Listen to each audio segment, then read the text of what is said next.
জাবের রাদিয়াল্লাহু তাআলা আনহু একদিন পূর্ণিমার রাতের বেলা, হযরত জাবের ইবনে আব্দুল্লাহ রাদিয়াল্লাহু তাআলা পূর্ণিমার রাতের বেলা একদিন আকাশের চাঁদের দিকে চায়, আবার নবীজির চেহারা মুবারকের দিকে তাকায়, একবার চাঁদের দিকে চায়, আবার নবীর চেহারা মুবারকের দিকে চায়। আমার নবী বলে, জাবের জাবের জাবের রে, হে বাবা জাবের, তুমি একবার চাঁদের দিকে তাকাও, আবার আমি নবীর চেহারার দিকে তাকাও। কারণ কি? বলে, ইয়া রাসূলুল্লাহ, ইয়া হাবিবাল্লাহ, আপনি যে নুরানি চেহারা মুবারক, আপনারা তো সুন্দর। আমি জাবের রাদিয়াল্লাহু তাআলা কম্পেয়ার করতেছি, আসমানের চাঁদ বেশি সুন্দর নাকি আপনি নবীর চেহারা মুবারক বেশি সুন্দর?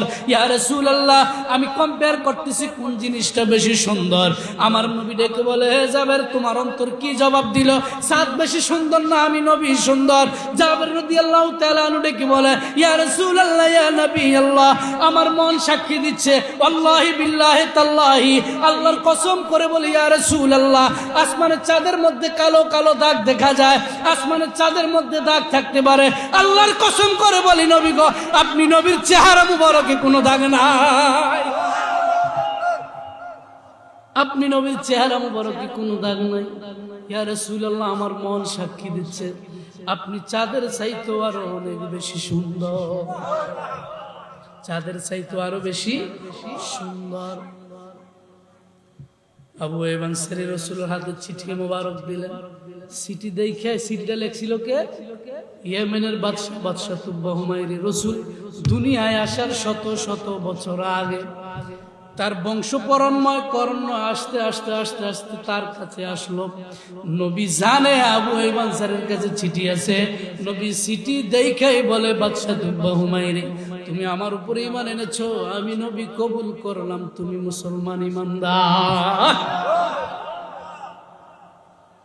রাসূল যখন মদিনায় গেলেন, আবু আইয়ুব আনসারী রাদিয়াল্লাহু তাআলা আনহুর বাড়ি। হজ করছেন কে কে এখানে? উমরা হজ বা বড় হজ? একজন। আর আছে নাকি? আমার বাবা দুইজন, তিনজন। রাসূল যখন মদিনায় গেল, আবু আইয়ুব আনসারীর বাড়ি, মদিনায় যাওয়ার পরে সাহাবীরা ডেকে বলে, ইয়া রাসূলুল্লাহ, ইয়া নবী আল্লাহ, আমরা তো মক্কা থেকে মদিনায় চলে আসলাম হিজরত করে, আর হয়তো মদিনায় যাওয়ার কোনো সুযোগ, মক্কায় যাওয়ার সুযোগ নাও হইতে পারে।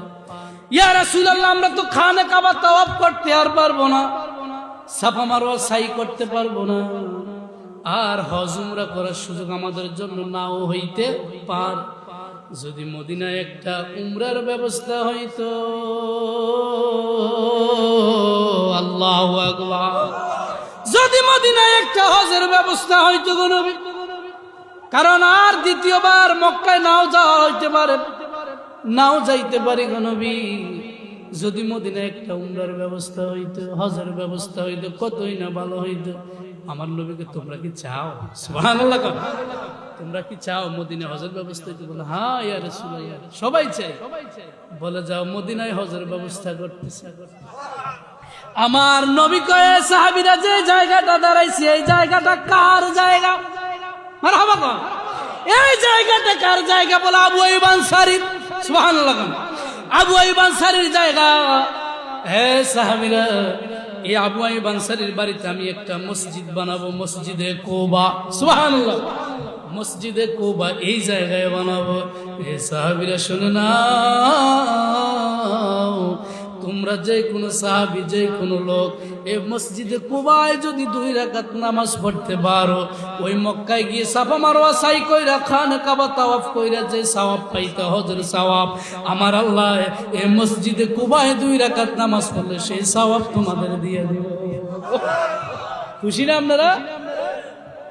সেই সওয়াব আল্লাহ দিয়ে দিব। সাহাবীরা কয়, তাই নাকি? বলে, হ্যাঁ। বলে, তাইলে আর দেরি নাই, বানান মসজিদ। বর্তমান মসজিদে কুবাটা যে জায়গায়, এই জায়গায় হইল আবু আইয়ুব আনসারীর বাড়ি। সুবহানাল্লাহ, এই জায়গাটাই কি আবু আইয়ুব আনসারীর বাড়ি। তার বাড়িতে মসজিদে কুবা। যারা হজে যান, যাইবেন মসজিদে কুবায় গিয়ে 2 রাকাত নামাজ করবেন, নফল নামাজ।